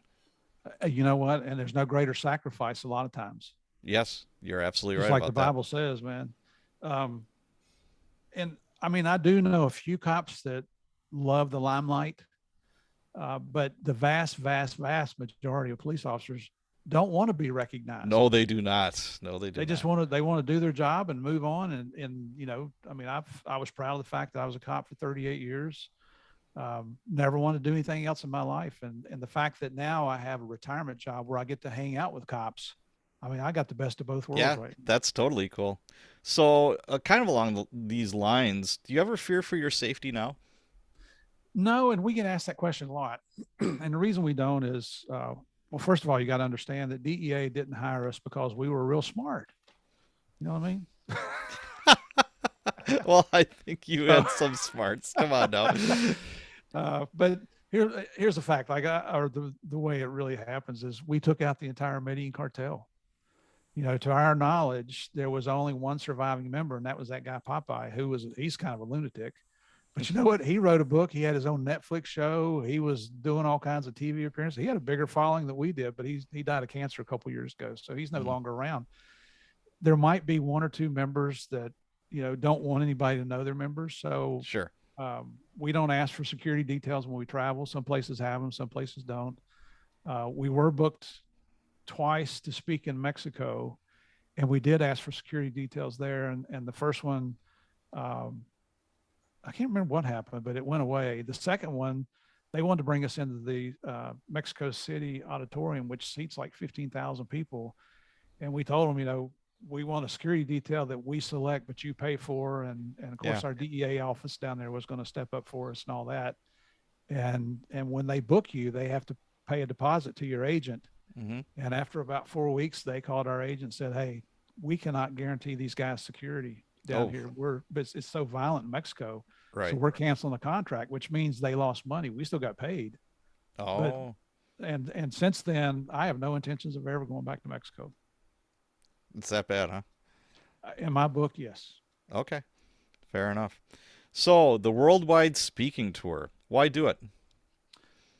Well, you know what? We present that as a lesson in history so we can get the true story because Narcos, I love the series. It's a great action series. Absolutely no complaints with it whatsoever. It made us look a lot of stuff in there. We weren't, I mean, we're not running across those rooftops by ourselves in a gun battle.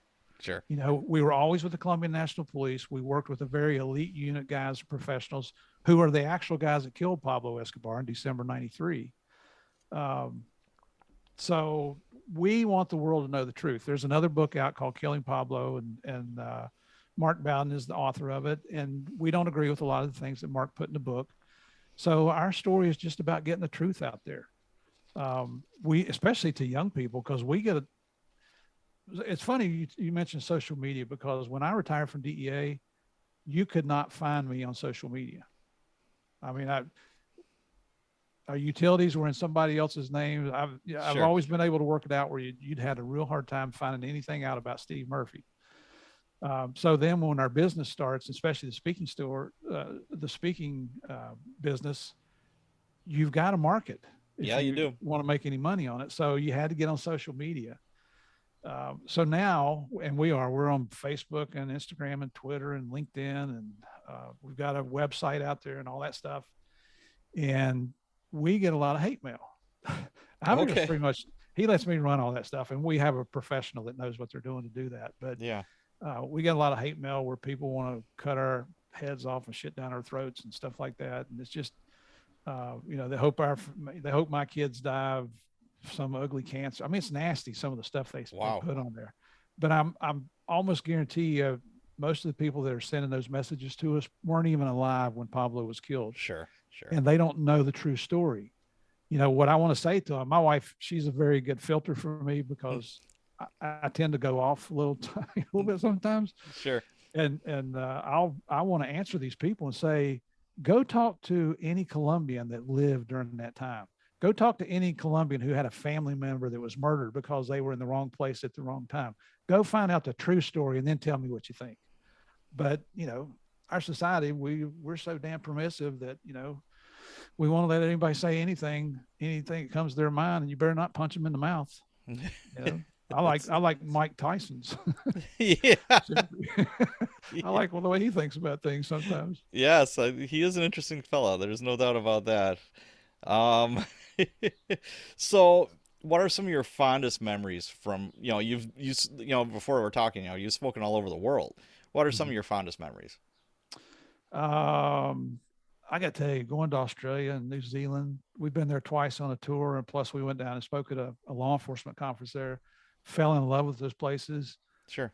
England, we've been on 2 UK tours through Ireland, England, and Scotland. Just unbelievable places. We've been through Dubai. We've been to India, 3 different places in India. We've been to Kazakhstan and Kyrgyzstan. Wow. I think the fact that most of these places, especially the Sydney Opera House, we sold out the Sydney Opera House. And I don't say that bragging. I'm just more, I can't believe it really happened. You know, it's a place that you hope to get to see someday in your life. Right. And I never thought I would. But the fact that I'm getting to travel all around the world, somebody else is paying for it, that people really do want to hear the true story of Escobar.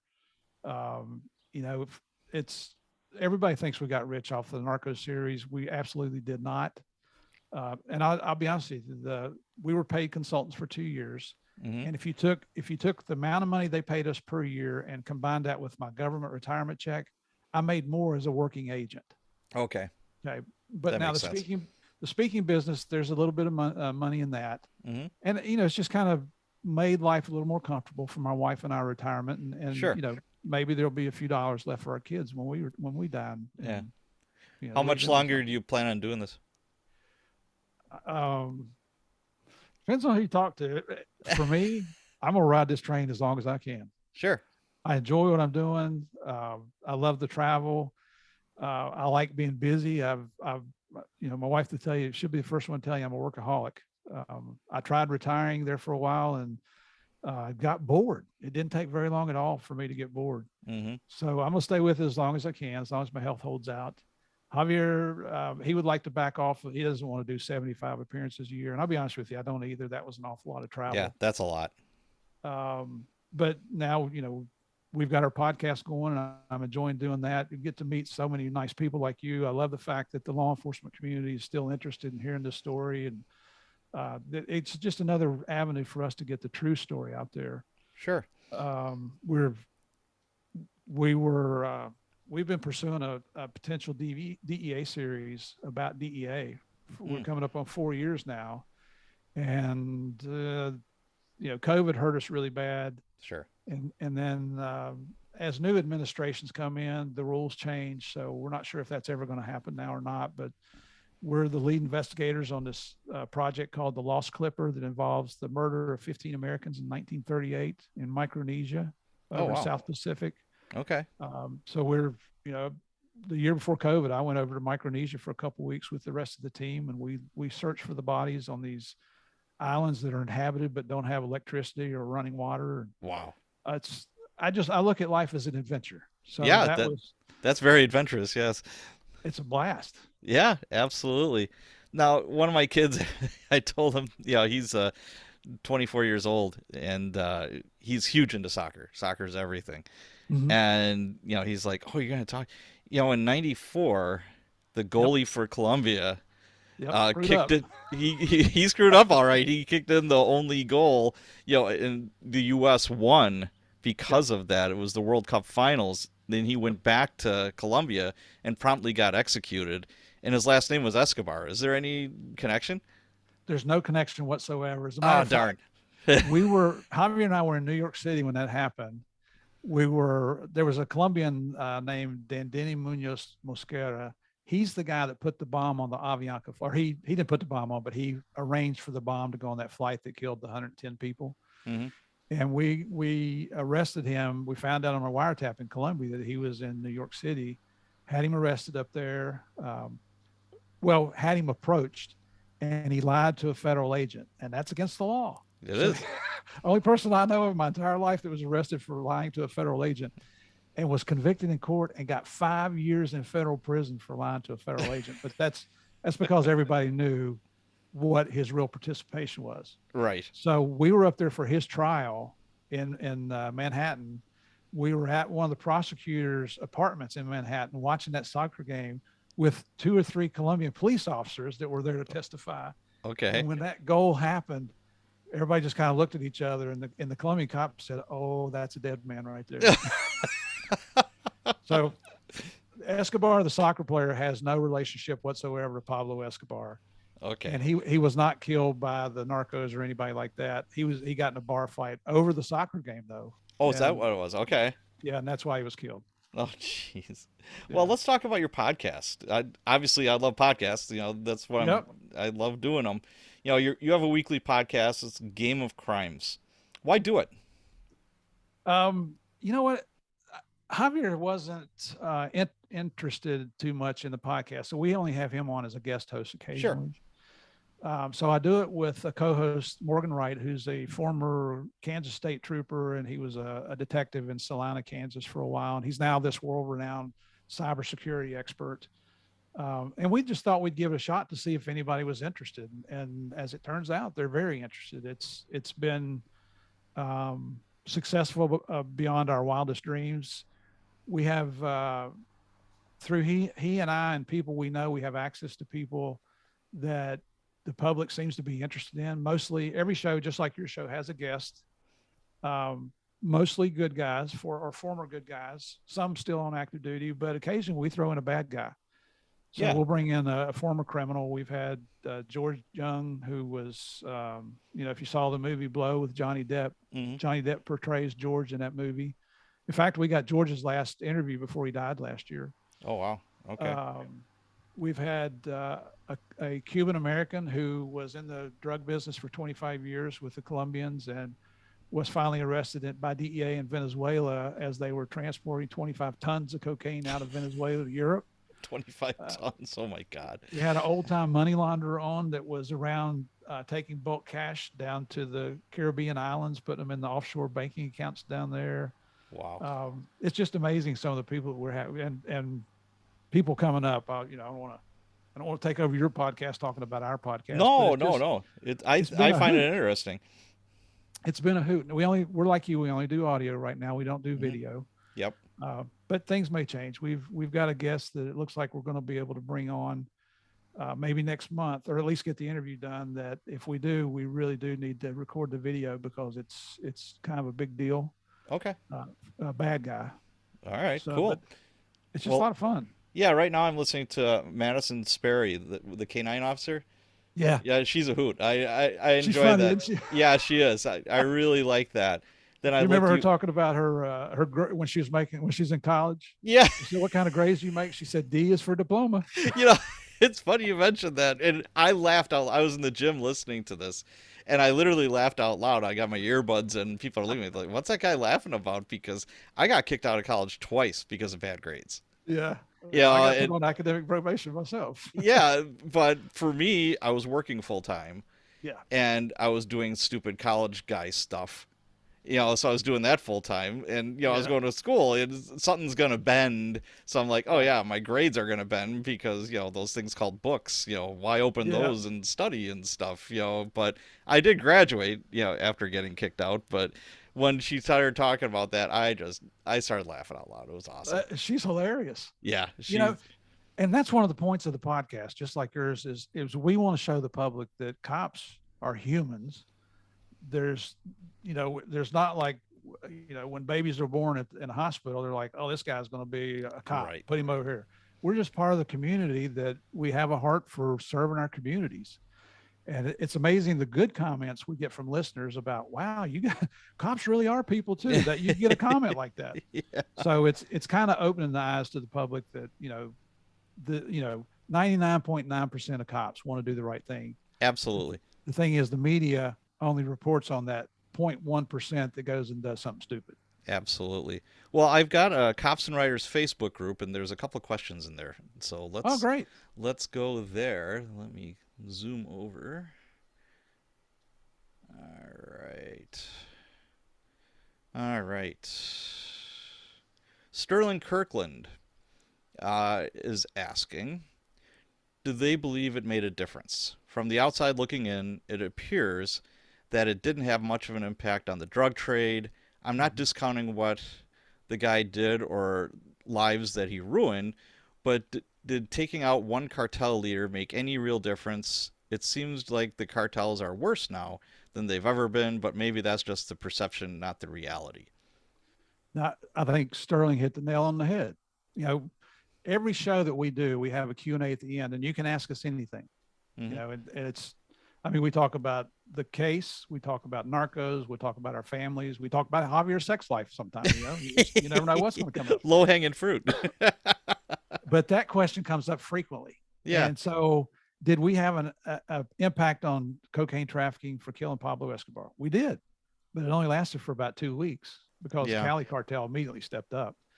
And then, like I said earlier, we challenge our officers. Can you go out and buy cocaine on any street corner in the United States today? Yeah, pretty much. But that's a testament to the fact that the United States is the largest consumer country in the world of illegal narcotics.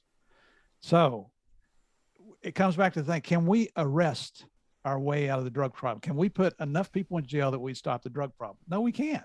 No. Because it's the basic laws of economics, supply versus demand. If there's Sure. a demand, there's somebody's going to provide the supply. So I'm certainly not taking anything away from law enforcement, especially drug law enforcement, because we need the brave men and women in uniform who are willing to go out there and put their lives on the line to protect all the innocents that are out there. People that are doing stupid stuff by taking drugs and not, I don't know. First of all, I can't figure out why anybody take drugs. So people say, well, why'd you start drinking? Well, I did it under peer pressure, but I don't Sure. drink anymore now. So I just don't understand that kind of behavior. But What would happen if you didn't have those men and women out there? People like Pablo Escobar would take over the world. Sure. The Russian mobs are unbelievably out of control. The whole freaking Chinese government is like one big criminal organization, so you've got to address it to try to at least keep, we can't latch the lid down on it, but maybe we can help put the lid back on there every once in a while. So we're big proponents. I haven't said all that. The point is, Javier and I both are big proponents of education at the earliest possible ages about the dangers of drugs, illegal narcotics. And an example I use, I was fortunate enough this year. I've been doing some stuff with the DEA Educational Foundation and Big Brothers Big Sisters, and I got to speak at their conference, their national conference, about a month or two ago up in Indianapolis. And one of the analogies I use about education is this: I don't care how young a kid is. If I can scare him to the point that he will not do it, I'm okay with that. Oh, absolutely. And here's what happened. Where I live in Florida, we live on a small lake, and there's an alligator comes over to visit. We call him Big Al. So she's now 5, but when she was 4 years old, my granddaughter was out here. I've got 5 grandkids, 5 granddaughters. And she was over here, and I was showing her out, and he was down at the lake. He was down there at the edge. And you know how kids are. They're innocent, and they're not scared of anything. She's like, "Come here, Mr. Alligator. I'll bop you on the head, and I'll do this and I'll do that." And I said, "Baby, come here. Let me tell you about alligators." And by the time I finished telling her about the dangers of an alligator, and I said, everybody in my family calls me Pops. I said, "Pops will do everything he can to save you if Big Al gets you, but I don't think I can save you." By the time we were finished, she was up in my arms, ready to go back in the house. Aww. And I achieved my purpose so that she no longer wants to see alligators. Yeah, she doesn't want to pet them, so that's good. She understands the dangers of it. So Right. What if we did that with our kids about narcotics? Sure. There's not one answer to solve the whole problem, but we do have to address the demand issue here in the United States. Now the rest of the world's catching up to us, and it's just horrific. But Sterling's right. He's exactly right, man. Did that have an overall impact? It doesn't look like it today. Yeah. I asked the same question on another podcast. I had a California game warden. His name was John Norris. And he wrote a book. It's called The Hidden War. What they were doing is they were going after illegal grows in national forests in California. They had to put together a spec team. They had former Navy SEALs, et cetera. This was $1 million business. And it was the cartels from Mexico that had these legal grows. And, and he says, I asked him the same question because somebody else asked, it's like, well, do you feel like you're making any difference? And he says, well, you have to do something. Right. You can't just lay back and go, all right, okay, completely decimate our wildlife, completely, they had Vietnam era booby traps with punji sticks. Yeah. Some jogger could just be going along and all of a sudden find themselves getting, skewered. They become a shish kebab. Among other things. It's like there has to be that thin blue line. There's got to be. Absolutely. And you know what? Our country is becoming so permissive. This is a little bit of a hot button for me. We're becoming so permissive that we're going with legalization, and like I said, I don't care if you smoke weed. I really don't care. I actually hope there is some medicinal purpose to medical marijuana or CBD. Although it's my oldest son is an orthopedic surgeon, and he kind of keeps an eye on that for marijuana research. So if they do discover something, I'll be one of the first to report that there is a medicinal benefit from it. Sure. But there's no credible reports whatsoever that says it does. Now, if you've got pain from cancer, and I don't think anybody should live in chronic pain, and if smoking weed or using CBD alleviates that pain, I don't have a problem with that. Right. But when we're legalizing cocaine and heroin and methamphetamine and mushrooms and all the different things that seem to be getting popular out in Washington and Oregon through their legalization process. Now, if we legalize that throughout, and I told you at the beginning, let's don't talk about legalization here. This is why I don't talk about it, because I go off on it. If we legalize it across the country, why should you and I and all the other hardworking tax-paying citizens of the United States that don't use those things, why should I be responsible for taking care of these social misfits who can no longer take care of themselves? Now, people are going to bitch back. You're probably going to get some hate mail about this, Pat. I'm That's sorry. okay. I have no problem with that. Because people say I'm a functioning heroin addict. Well, that's great, but not everybody's like you. Well, I don't think there is such a thing. There's a huge difference between being a heroin addict or a crack cocaine addict because that's what I saw on the street all the time. You Yeah, know, compared to somebody who's smoking weed. Yeah, right. and then as far as like psychedelics, people think of the 60s, Hmm. and all that kind of stuff, but it's actually there are some tests or studies going on right now with soldiers with PTSD, etc., that sometimes it's having a positive effect for them. But I hope it does. yeah, but there's a huge difference between a clinical research study where a doctor is in charge of it, not some guy who thinks he knows kind of sort of because he watched a YouTube video, he knows how to like dose this kind of stuff or whatever. This is Right. something that a professional should be administering as medicine. It's like a lot of medicines are herbs, whatever. Yep. But yeah, there's a huge, people all of a sudden is like, well, yeah, I can, all of a sudden, my I've got a toothache, I smoke a joint, then everything's gonna be hunky dory. It's like, well, it doesn't exactly work that way, but so be it. Yeah.